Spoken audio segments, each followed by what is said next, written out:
নির্বাচন ভণ্ডুল করার অপচেষ্টা রুখে দিতে সবাইকে ঐক্যবদ্ধ থাকার আহ্বান জানিয়েছেন প্রধান উপদেষ্টা প্রফেসর ডক্টর মোহাম্মদ ইউনূস। এ সময় তিনি বলেন, পতিত শক্তি গণ্ডগোল লাগিয়ে নির্বাচনের আয়োজনকে ভণ্ডুল করার চেষ্টা করছে। বিকেলে বিভিন্ন রাজনৈতিক দলের শীর্ষস্থানীয় নেতাদের সাথে রাষ্ট্রীয় অতিথি ভবন যমুনায় মতবিনিময়ের সময় প্রধান উপদেষ্টা আরও বলেন, পরাজিত শক্তি যখনই সুযোগ পাচ্ছে তখনই নানা রকম গণ্ডগোল সৃষ্টি করছে।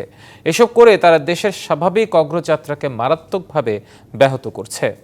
যখনই নির্বাচনে প্রস্তুতি নিয়ে সরকার অগ্রসর হচ্ছে তখনই নানা ষড়যন্ত্র সামনে আসছে। তবে কোনো ষড়যন্ত্র করে গণতান্ত্রিক অগ্রযাত্রাকে বাধাগ্রস্ত করা যাবে না বলেও মন্তব্য করেন তিনি।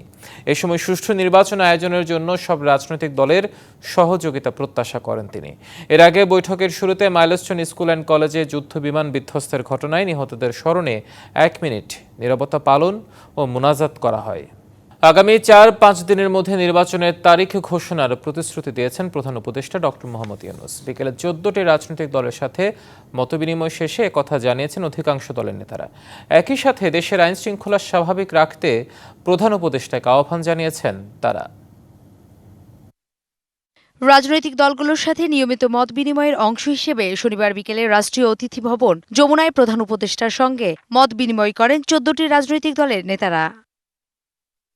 বৈঠক শেষে একে একে বের হয়ে কয়েকটি দলের নেতারা জানান, জুলাই সনদ ঘোষণার সাথে সাথে নির্বাচনের তারিখ জানাবেন প্রধান উপদেষ্টা। আগামী 4 থেকে 5 দিনের মধ্যে নির্বাচনের তারিখ ঘোষণার আভাস দিয়েছেন তিনি। মাননীয় প্রধান উপদেষ্টা ক্যাটেগরিক্যালি উনি বলেছেন আগামী 4-5 দিনের মধ্যে নির্বাচনের একটা সুনির্দিষ্ট সময় সীমা তারিখ উনি ঘোষণা করবেন। জুলাই সনদ ঘোষণার সাথে সাথে নির্বাচন কমিশন কবে তফসিল ঘোষণা করবে সেই তারিখ যেন সরকার খুব শীঘ্রই ঘোষণা করেন। নেতারা আরও বলেন, সরকারি প্রতিষ্ঠানের ভেতর থেকে ফ্যাসিবাদের লোকদের তাড়াতে হবে, নয়তো সুষ্ঠু নির্বাচনে প্রতিবন্ধকতা আসতে পারে। আমি একটা জিনিস ওনাকে বলেছি যে আমার কেন জানি মনে হচ্ছে সরকারের ভিতর আরেকটি সরকার অবস্থান করছেন। এই ফ্যাসিবাদের স্বৈরাচারের বিচার এবং সেই সাথে আমাদের জাতীয়ভাবে সংস্কার অবশ্যই আমরা পরিপূর্ণভাবে দেখতে চাই। দেশে জাতিসংঘের মানবাধিকার কমিশনের কার্যালয় প্রতিষ্ঠার বিষয়ে আপত্তিও জানিয়েছেন বেশ কয়েকটি রাজনৈতিক দল।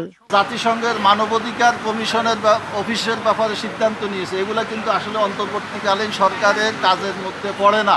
এছাড়া দেশে আইন শৃঙ্খলা পরিস্থিতি এবং রাজনৈতিক অস্থিরতা কমাতে সব রাজনৈতিক দলের সাথে বসে সিদ্ধান্ত নেবার কথাও বলা হয়েছে বৈঠকে। নূপুর মাহমুদ, ডিবিসি নিউজ, ঢাকা। দেশ বিদেশ থেকে ভাড়া করা মানুষ দিয়ে দেশ শাসন হয় কিনা এমন প্রশ্ন তুলে বিএনপি মহাসচিব বলেছেন, নির্বাচন দিয়ে জনগণের শাসন প্রতিষ্ঠা করতে হবে, আর রাতারাতি সংস্কার না করে একটি প্রক্রিয়ার মধ্য দিয়ে যাওয়ার পরামর্শ দিয়েছেন তিনি। এছাড়া অর্থ উপদেষ্টাকে পাশে রেখেই তিনি বলেন, আগে ঘুষ দিতে হতো 1 লাখ টাকা আর এখন দিতে হয় 5 লাখ। রাজধানীতে আলাদা দুটি অনুষ্ঠানে এসব কথা বলেন মির্জা ফখরুল ইসলাম আলমগীর। জাতীয় প্রেসক্লাবে জুলাই বিপ্লবের প্রত্যাশা ও প্রাপ্তি বিষয়ে আলোচনা সভায় যোগ দেন বিএনপি মহাসচিব মির্জা ফখরুল ইসলাম আলমগীর। দেশে রাজনৈতিক শূন্যতা ও প্রতিকূল অবস্থা বিরাজ করছে উল্লেখ করে নির্বাচনের প্রয়োজনীয়তা তুলে ধরেন তিনি। বলেন, দেশ শাসনের প্রয়োজন জনগণের সরকার।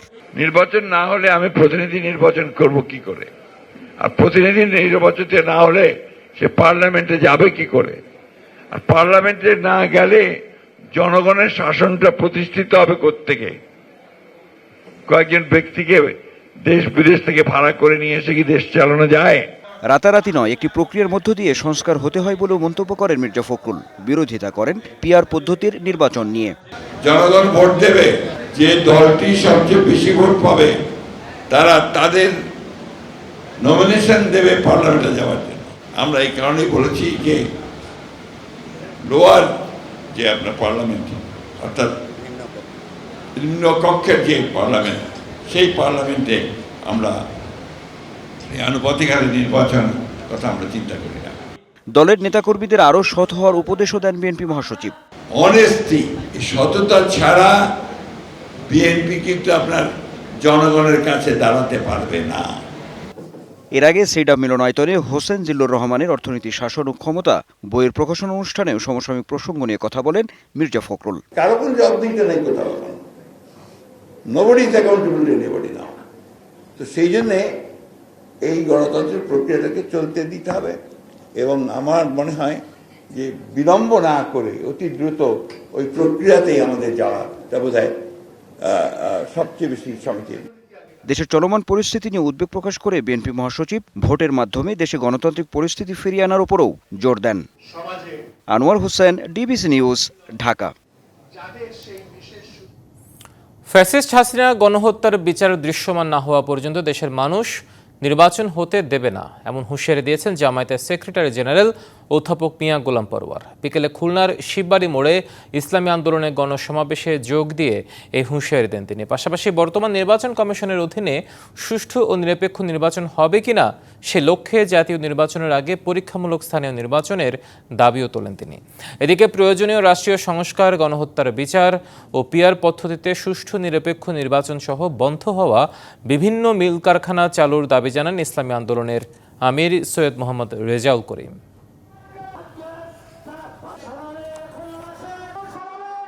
মানবতা বিরোধী অপরাধের ফ্যাসিস্ট হাসিনা যা করেছে এই জাতির উপরে, নির্বাচনের আগে তার বিচার দৃশ্যমান না হলে এদেশের জনগণ কোনো নির্বাচন হতে দেবে না।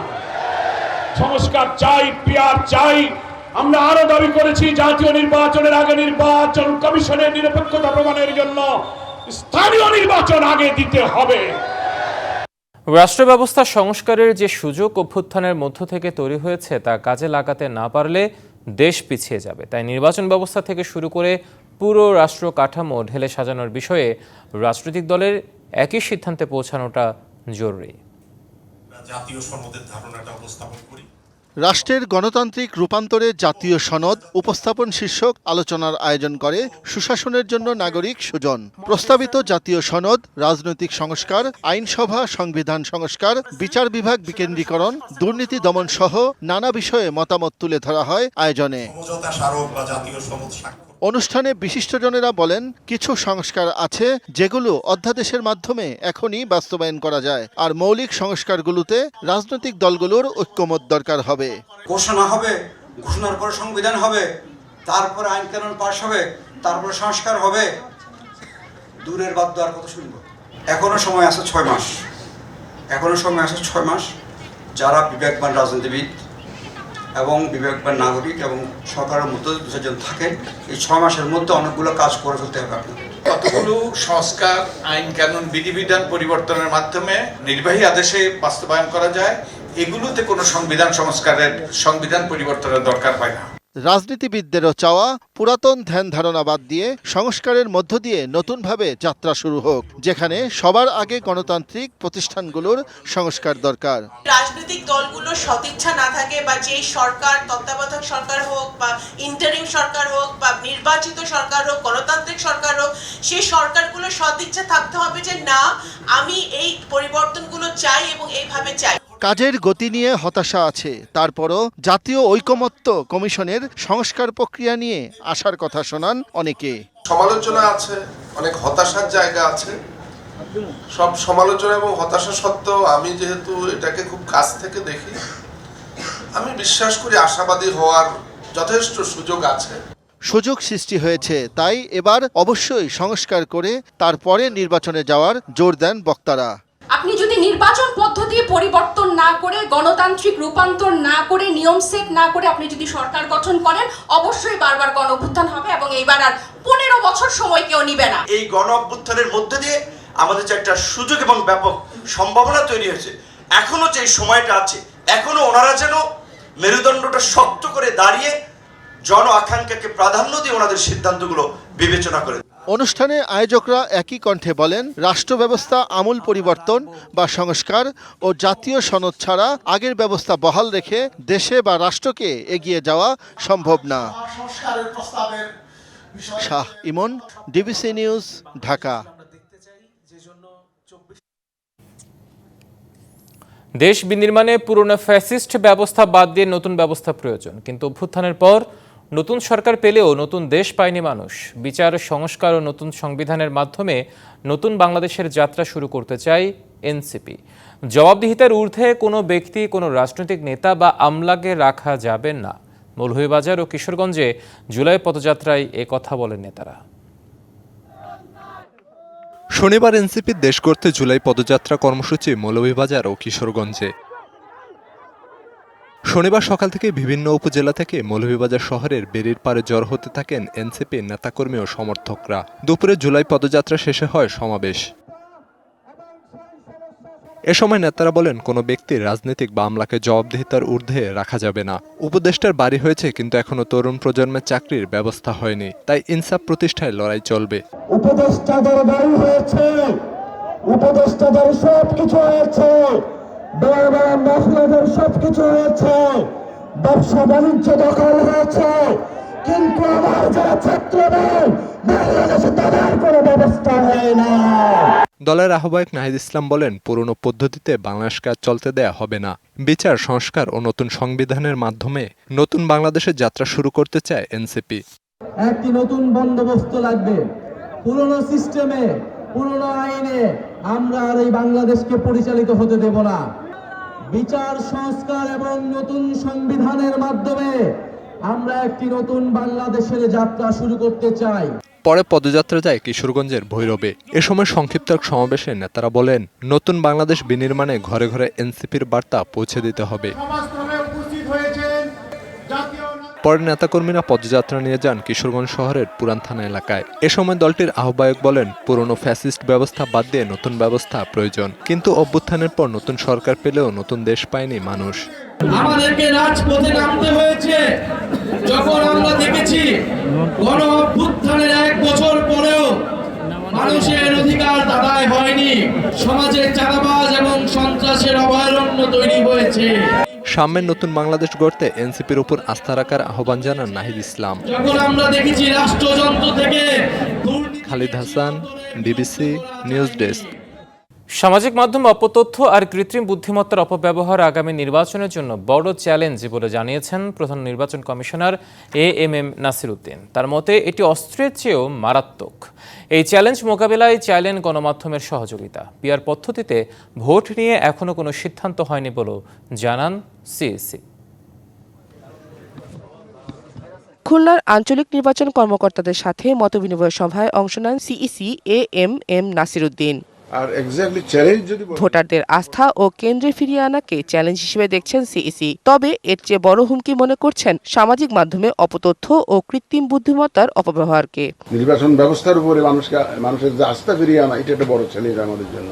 একজন একটা ফেসবুকে অপতথ্য দিল বা ভুল তথ্য দিল, একটু যাচাই বাছাই না করে আর 1000 লোকে শেয়ার করে দিল। এটা কৃত্রিম বুদ্ধিমত্তা যে একটা জিনিস বাইরেছে এখন এই ইলেকশনে, এই অ্যাবিউজ অফ এআই, এটা একটা আমাদের জন্য বড় চ্যালেঞ্জ হিসেবে দেখা দিয়েছে। কথা বলেন রাতের ভোট আর পিআর পদ্ধতিতে নির্বাচনের বিষয়েও। আমরা কোনো রাতের বেলায় কোনো কর্মকাণ্ড করতে চাই না, দিনের বেলায় সব কর্মকাণ্ড করে যাতে মানুষ এক স্বচ্ছতার সাথে মানুষের কাছে এটা গ্রহণযোগ্য হয়, এটা একটা আমাদের চেষ্টা থাকবে। ডিসেম্বরের মধ্যে নির্বাচনের প্রস্তুতি সম্পন্ন করতে প্রধান উপদেষ্টার যে নির্দেশনা, সেটি ভোটের চূড়ান্ত তারিখ নয় বলেও স্পষ্ট করেন সিইসি। যারা নির্বাচনে সম্পৃক্ত হবে। DBC news desk. কোনো দলের ক্ষমতা হারানোর ভয় চলে গেলে তারা দানবে পরিণত হয়, যেটি বিগত আওয়ামী শাসন আমল দেখলে বোঝা যায়, এমন মন্তব্য করেছেন আইন উপদেষ্টা ডক্টর আসিফ নজরুল। সকালে ঢাকা বিশ্ববিদ্যালয়ের মোজাফফর আহমেদ চৌধুরী মিলনায়তনে আয়োজিত 11তম মানবাধিকার সম্মেলনে প্রধান অতিথির বক্তব্যে উপদেষ্টা আরও বলেন, কোনো দল 5 বছর পর ক্ষমতা হারানোর ভয়ে থাকলে তখন তারা ভয়ে হলেও খারাপ কাজ কম করে। এ সময় সবার আগে রাষ্ট্রের 3টি প্রধান অঙ্গ নির্বাহী বিভাগ, আইন বিভাগ ও বিচার বিভাগের সমস্যার সমাধান করতে হবে বলেও মন্তব্য করেন তিনি। তখন একটা কথাই বললো যে এটা চেঞ্জ করলে মেজর কারণ যেটা হচ্ছে আমাদের অ্যাটর্নি জেনারেল আছে অনেক বছর যাবত, আমাদের দলগুলোর প্রত্যেকের তো সমস্যা আছে। সে যখন চিন্তা করে 5 বছর পর আমি ক্ষমতা হারাবো, ওই ভয়ে হলেও সে খারাপ কাজ কম করে, মানবাধিকারের ভায়োলেশন কম করে, রইস হয়ে করে। যখন ওই ভয়টা চলে যায় তখন কি দানবে পরিণত হয়, সেটা আওয়ামী লীগের ফ্যাসিস্ট আমল থেকে আমরা বুঝতে পারি, যেটার কারণে আমাদের 1000-এরও বেশি ছাত্র জনতাকে প্রাণ দিতে হয়েছে। শিক্ষার্থী জারিফ এবং অফিস সহকারী মাসুমার মৃত্যুতে মাইলস্টোন স্কুল অ্যান্ড কলেজের ট্র্যাজেডির ঘটনায় মৃতের সংখ্যা বেড়ে দাঁড়িয়েছে 35 জনে। তবে এখনও 4 জনের অবস্থা সংকটাপন্ন আর 9 জন গুরুতর অবস্থায় চিকিৎসাধীন জাতীয় বার্ন ইনস্টিটিউটে। এদিকে রাতে আহতদের খোঁজ খবর নিতে সেখানে যান প্রধান উপদেষ্টা ডক্টর ইউনূস।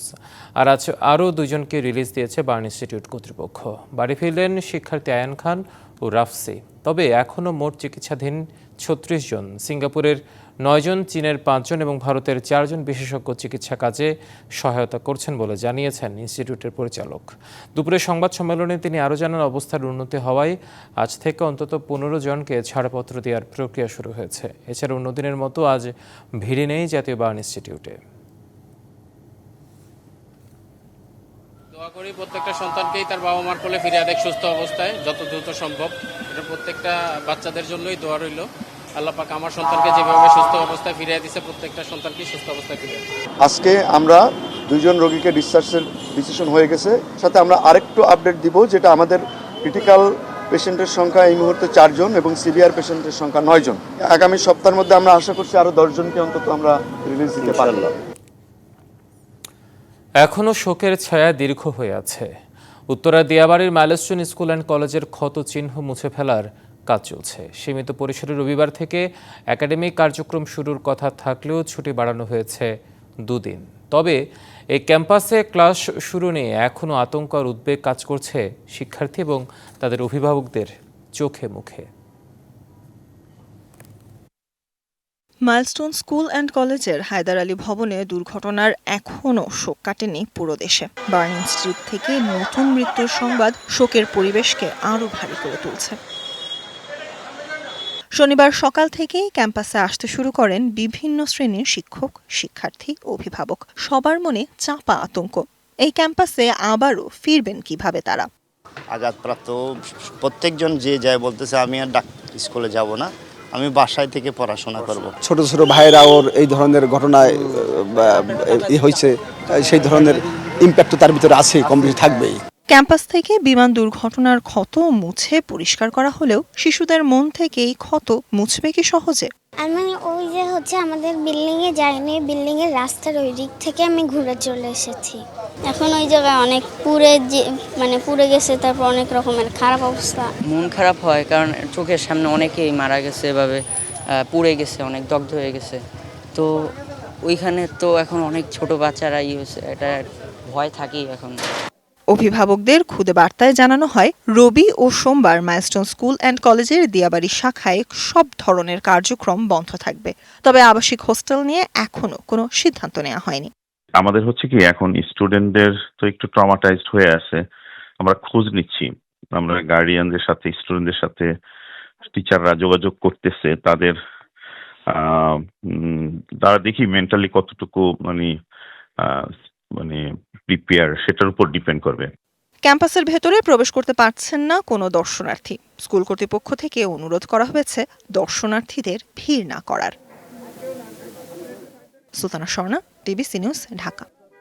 রাজনৈতিক সদিচ্ছার প্রতিফলন সঠিকভাবে না হলে কর ব্যবস্থাপনায় সুশাসন প্রতিষ্ঠা করা কঠিন, এমন মন্তব্য করেছেন জাতীয় রাজস্ব বোর্ডের চেয়ারম্যান মোহাম্মদ আব্দুর রহমান খান। শনিবার রাজধানীর এফডিসিতে আয়োজিত কর ব্যবস্থাপনায় সংস্কার শীর্ষক ছায়া সংসদে প্রধান অতিথির বক্তব্যে তিনি আরও বলেন, যে পরিমাণ কর আদায় হয় তার চেয়ে বেশি অব্যাহতি দেওয়া হয়, তাই অহেতুক কর ছাড় বন্ধ করতে আইন সংশোধনের উদ্যোগ নিয়েছে সরকার। জাতীয় স্বার্থে কর ছাড়ের ক্ষমতা সংসদের হাতে থাকবে বলেও জানান NBR chairman. Debate for democracy এই প্রতিযোগিতার আয়োজন করে ছায়া সংসদের সভাপতিত্ব করেন ডিবেট ফর ডেমোক্রেসির চেয়ারম্যান হাসান আহমেদ চৌধুরী কিরণ। 7 মাসের বেশি সময় পর বান্দরবানের নাইক্ষ্যংছড়ি সীমান্তের মিয়ানমার অভ্যন্তর থেকে ভেসে আসছে গোলাগুলির শব্দ। এতে সীমান্তে বাসিন্দাদের মাঝে আতঙ্ক দেখা দিয়েছে। সকাল থেকে বিকাল পর্যন্ত কয়েক দফায় নাইক্ষ্যংছড়ি উপজেলার ওপারে মিয়ানমার অভ্যন্তরে গোলাগুলির এ ঘটনা ঘটে। বিজিবি বলছে, মিয়ানমারের রাখাইন রাজ্যে প্রায় 2 বছর ধরে দেশটির সেনাবাহিনীর সাথে বিদ্রোহী আরাকান আর্মির সংঘাত চলছে। রাজ্যটির অধিকাংশ এলাকার নিয়ন্ত্রণ এখন আরাকান আর্মির হাতে। এতে চলমান সংঘাতে দেশটির সেনাবাহিনীর পালিয়ে যাওয়া সদস্যদের অস্ত্রগুলো বিদ্রোহী গোষ্ঠীটির দখলে। অস্ত্রগুলো সচল রাখতেই গুলি চালানো হচ্ছে, যদিও সীমান্তের বাসিন্দারা বলছেন আরাকান আর্মির সাথে রোহিঙ্গা সশস্ত্র গোষ্ঠীর সংঘাতেই এই গোলাগুলি। নির্ভুল ও শুদ্ধভাবে হজের আনুষ্ঠানিকতা পালন করার জন্য জরুরি যথাযথ প্রস্তুতি। এজন্য শেষ মুহূর্তে তাড়াহুড়ো না করে আগে থেকে সময় নিয়ে প্রস্তুতির পরামর্শ দিয়েছেন আলেমরা। শনিবার রাজধানীর গুলশানের একটি হোটেলে 2026 সালের হজের প্রাক নিবন্ধন কার্যক্রম অনুষ্ঠানে এমন তাগিদ দেওয়া হয়। আল কুতুব হজ এজেন্সি আয়োজিত অনুষ্ঠানে প্রতিষ্ঠানটির স্বত্বাধিকারী ও হাবের রিক্রিয়েশন কমিটির সাবেক চেয়ারম্যান হাবিবুল্লাহ মোহাম্মদ কুতুবুদ্দিন আগামী বছর হজ পালনে ইচ্ছুকদের এখন থেকে প্রস্তুতি শুরুর আহ্বান জানান। অনুষ্ঠানে 3 শতাধিক হাজি অংশ নেন এবং অভিজ্ঞতা তুলে ধরেন।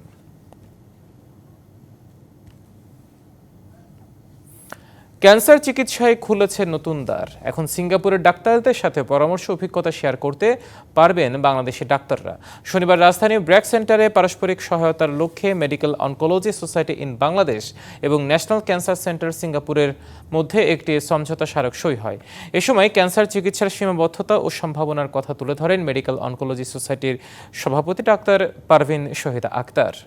নলেজ এক্সচেঞ্জ করা সিঙ্গাপুরের স্পেশালিস্টদের সঙ্গে একটা উদ্দেশ্য, এবং আমাদের এখান থেকে আমাদের ডাক্তারদেরকে উন্নততর ট্রেনিংয়ের ব্যবস্থা করা যায়, তাতে আমাদের জ্ঞান অর্জন হবে এবং আমাদের দেশ লাভবান হবে। বাংলাদেশের প্রযুক্তি প্রেমীদের জন্য এক নতুন দিগন্তের সূচনা করল আন্তর্জাতিক স্মার্ট ওয়াচ ব্র্যান্ড কনসেপ্ট।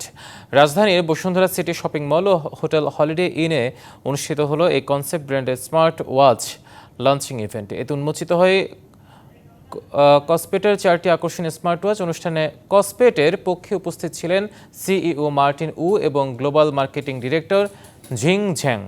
বাংলাদেশের পক্ষে কসপেটের একমাত্র অনুমোদিত পরিবেশক মোশন ভিউর ব্যবস্থাপনা পরিচালক ইমরুল হাসান, উপব্যবস্থাপক মোহাম্মদ খালেদ হাসান এবং কোম্পানির অন্যান্য কর্মকর্তারা উপস্থিত ছিলেন। উদ্বোধন উপলক্ষে কসপেট ব্র্যান্ডের স্মার্ট ওয়াচগুলোতে থাকছে 15% পর্যন্ত মূল্য ছাড়। এছাড়া প্রতিটি কসপেট স্মার্ট ওয়াচের সাথে থাকছে ব্র্যান্ড ওয়ারেন্টি সুবিধা।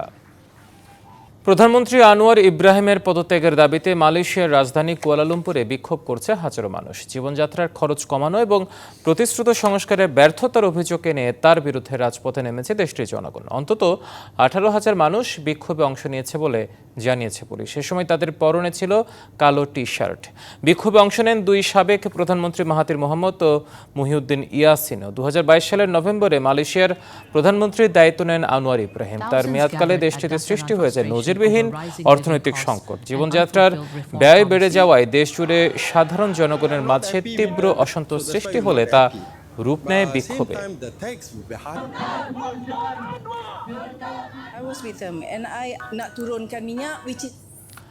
থাইল্যান্ড ও কম্বোডিয়ার চলমান সংঘর্ষে আরও 12 জন নিহত হয়েছে। এতে 2 দেশের মৃতের সংখ্যা বেড়ে দাঁড়িয়েছে 32 জনে। তবে সংঘাত নিরসনে যুদ্ধবিরতি প্রস্তাব দিয়েছে কম্বোডিয়া। শুক্রবার জাতিসংঘের নিরাপত্তা পরিষদের বৈঠকে যুদ্ধবিরতি প্রস্তাবের কথা জানান কম্বোডিয়ার রাষ্ট্রদূত চিয়া কেও। আলোচনা শুরুর ইঙ্গিত দেওয়া হয়েছে ব্যাংককের পক্ষ থেকেও। থাইল্যান্ডের পররাষ্ট্র মন্ত্রণালয়ের মুখপাত্র নিকোরান্দেজ বালানকুরা জানিয়েছেন, ব্যাংকক আলোচনার জন্য প্রস্তুত। ধারণা করা হচ্ছে মালয়েশিয়ার মধ্যস্থতায় 2 পক্ষের মধ্যে আলোচনা হতে পারে। সৌদি আরবে ভয়াবহ সড়ক দুর্ঘটনায় একই পরিবারের 7 উমরা যাত্রী নিহত হয়েছেন। তারা সবাই পাকিস্তানের খাইবার পাখতুনখোয়া প্রদেশের বাসিন্দা। নিহতদের পরিবার গণমাধ্যমকে জানিয়েছে 11 দিন আগে উমরা করতে সৌদি আরবে যান তারা। এর মধ্যে শনিবার মর্মান্তিক সড়ক দুর্ঘটনার কবলে পড়েন। নিহতদের জানাজার নামাজ সৌদি আরবে অনুষ্ঠিত হবে বলে জানা গেছে। এদিকে সৌদি আরবে প্রায়ই এমন ভয়াবহ সড়ক দুর্ঘটনা ঘটে। এতে প্রাণহানি হয় অনেকের। গত বছরও হজ করতে গিয়ে সৌদিতে 18 পাকিস্তানির মৃত্যু হয়। এসএসসির বার্ষিক সাধারণ সভার 48 ঘন্টার মধ্যে চূড়ান্ত হলো এশিয়া কাপ গ্রুপিং ও পূর্ণাঙ্গ সূচি। বাংলাদেশ খেলবে বি গ্রুপে, যেখানে তাদের প্রতিপক্ষ আফগানিস্তান, শ্রীলঙ্কা ও হংকং। সব গুঞ্জন সত্যি করে এ গ্রুপে প্রতিদ্বন্দ্বিতা করবে ভারত ও পাকিস্তান। এবছরের এশিয়া কাপ হবে টি20 ফরম্যাটে। টুর্নামেন্টে লড়বে ভারত, পাকিস্তান, বাংলাদেশ, শ্রীলঙ্কা, আফগানিস্তান, হংকং, সংযুক্ত আরব আমিরাত ও ওমান। সবকটি ম্যাচই অনুষ্ঠিত হবে সংযুক্ত আরব আমিরাতে। এ গ্রুপে ভারত পাকিস্তানের বাকি 2 প্রতিপক্ষ সংযুক্ত আরব আমিরাত ও ওমান। বাংলাদেশ 11 সেপ্টেম্বর হংকংয়ের বিপক্ষে ম্যাচ দিয়ে এশিয়া কাপ শুরু করবে। এরপর 13 সেপ্টেম্বর বাংলাদেশের প্রতিপক্ষ শ্রীলঙ্কা, 16 সেপ্টেম্বর বাংলাদেশের প্রতিপক্ষ আফগানিস্তান। সুপার 4 পর্ব শুরু হবে 20 সেপ্টেম্বর থেকে। এর আগে 9 সেপ্টেম্বর আফগানিস্তান ও হংকংয়ের মধ্যকার ম্যাচ দিয়ে শুরু হবে Asia cup. Bharat Pakistan high voltage match হবে 14 সেপ্টেম্বর। ডিবিসি সংবাদ এই ছিল এখনকার মতো। ডিবিসি নিউজের সংবাদগুলো পড়তে ভিজিট করুন dbcnews.tv আর ভিজিট করুন ডিবিসি নিউজের ফেসবুক পেজ এবং ইউটিউব চ্যানেল। ডিবিসির সঙ্গেই থাকুন।